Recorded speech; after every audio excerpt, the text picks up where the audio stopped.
சின்னத்திரை நடிகை கேப்ரியலா அவர்கள் அவங்களுடைய சுந்தரி சீரியல் எக்ஸ்பீரியன்ஸை பற்றி ஒரு இன்டர்வியூவில் ஷேர் பண்ணியிருக்காங்க. அது வந்து இப்போ சோஷியல் மீடியாவில் ரொம்பவே ஷேர் ஆகிட்டுருக்கு. அதாவது அவங்க என்ன சொல்லியிருப்பாங்கன்னா, அவங்களுக்கு முடி வந்து ஃபஸ்ட்டு நீளமாக இருக்குமா. பட் ஆனால் சுந்தரியில் வந்து கமிட் ஆகிற சமயத்தில் வந்து அவங்க பாய் கட் வந்து பண்ணியிருந்தாங்களாம்.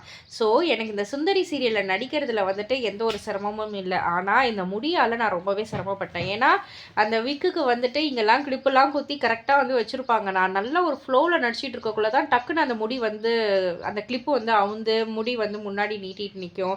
ஸோ அந்த மாதிரி இஷ்யூஸை தான் நான் வந்து ஃபேஸ் பண்ணதே தவிர, மற்றபடி சுந்தரியில் வந்துட்டு ஒரு பல பெண்களுடைய பிரதிபலிப்பாக தான் நான் வந்து அந்த சுந்தரி சீரியலில் வந்து நடித்தேன். ஏன்னா 6 அடி உயரம், அழகிய உருவம் அப்படின்லாம் வந்து அவங்க வந்து எடுக்கல. ஜஸ்ட் பக்கத்து வீட்டு பொண்ணு வந்து ஒரு நடிச்சிருந்தா எப்படி இருக்குமோ அப்படின்ற மாரி தான் அவங்களும் எடுத்தாங்க. என்னால முடிஞ்ச அளவுக்கு அதுக்கு வந்து நான் ரொம்பவே 100% நியாயமா நான் வந்து நடிக்கணும் அப்படின்ற மாரி நடிச்ச ஒரு சீரியல் தான் இந்த சுந்தரி. பிகாஸ் நெறைய பீப்பிள் கூட வந்து கனெக்ட் ஆச்சு. அண்ட் நெறைய பேருடைய பிரதிபலிப்பாக இந்த ஒரு கதாபாத்திரம் இருந்தது அப்படின்றதால, அதுக்கு நான் நல்லாவே ஒரு சின்சியர் எஃபோர்ட் போட்டு தான் நாங்க வந்து பண்ணோம் அப்படின்ற மாரி சொல்லியிருந்தாங்க.